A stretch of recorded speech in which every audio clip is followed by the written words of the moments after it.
کہتے ہیں نا کہ بولنے سے پہلے سوچو یا بولنے سے پہلے تولو۔ کچھ رجب بٹ کے ساتھ بھی کچھ ایسے ہی ہوا ہے۔ پہلے جذبات میں آ کے تمام باتیں کر دیں اور اب زندگی اس نہج پہ آ کے کھڑی ہے کہ پریشانی اور مصیبتوں کے سوا کچھ نہیں، فیملی سے بھی دور۔ یہ سب کیا ہو رہا ہے رجب بٹ کے ساتھ، آگے آپ کو تفصیل بتاتی ہوں، میرے ساتھ جڑے رہیں، لائک شیئر اینڈ سبسکرائب کر دیجئے۔ السلام علیکم۔ کہتے ہیں نا پہلے سوچو پھر بولو، پہلے تولو پھر بولو۔ رجب بٹ نے جو پچھلے دنوں جو ایک گستاخی کہیں گے، گستاخی کے زمرے میں آتا ہے کہ انہوں نے جو گستاخی کی ہے اس کی سزا اس کو اس صورت میں مل رہی ہے کہ عید بھی گزر گئی اور عید میں نہ فیملی کے پاس رجب بٹ ہے، نہ بیگم کے پاس رجب بٹ ہے، اور یہاں تک کہ گھر پہ اتنی بڑی خوشخبری آئی ہے کہ ان کی ایک سسٹر کے گھر میں بیٹی کی پیدائش ہوئی ہے، اور غزل کے گھر پہ بیٹی کی پیدائش ہوئی ہے، اور اس میں بھی وہ شامل نہیں رہا بلکہ وہ ماشاءاللہ سے ماموں بن گیا ہے۔ تو یہ تمام خوشیاں رجب بٹ نے صرف کہتے ہیں نا کہ رجب بٹ نے بس ان سب چیزوں کو مس کیا ہے، اور وہ یہاں تک کہ وہ فون کال پہ بھی اس کی آنکھیں بھر آئیں، رونا ہو رہا تھا۔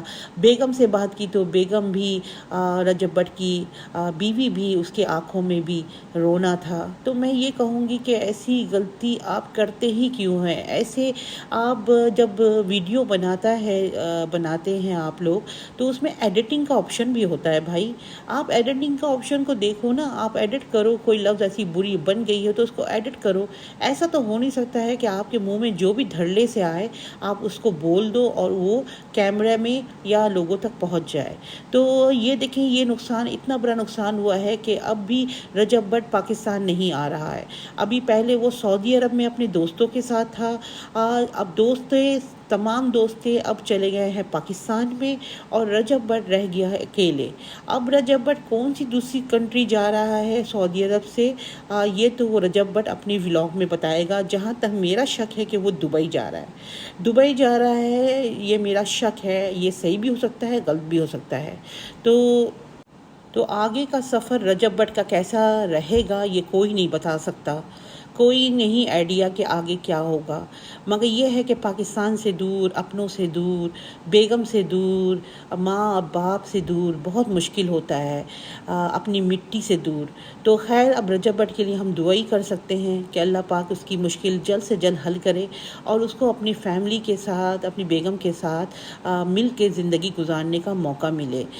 بس بات صرف اتنی ہے کہ ہم کیمرے کے سامنے کھڑے ہو کے جو منہ میں دھڑلے سے آتا ہے بول دیتے ہیں، مگر یہ نہیں سوچتے ہیں کہ آپ ملین فالوورز ہیں، آپ کے ملین سبسکرائبرز ہیں، آپ کی بات جو لوگوں تک پہنچے گی وہ ملین میں پہنچے گی۔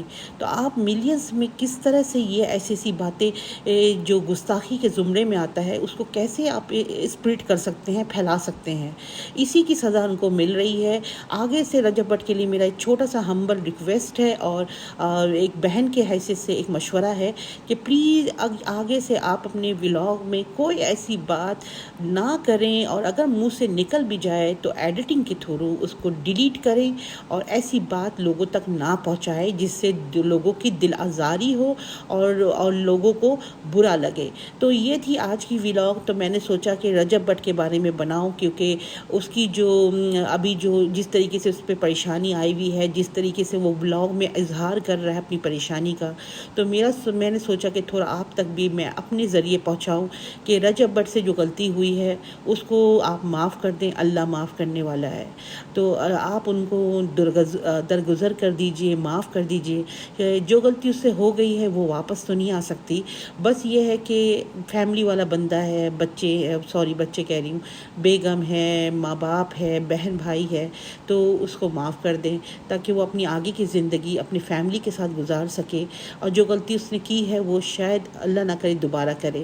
تو یہ تھی میری ایک چھوٹی سی ویڈیو۔ اگر آپ لوگوں کو پسند آئی ہے تو کامنٹس باکس میں اپنا مشورہ اور رائے ضرور دیجیے گا، اور لائک شیئر سبسکرائب کا بٹن بھی دبا دیجیے گا۔ اللہ حافظ۔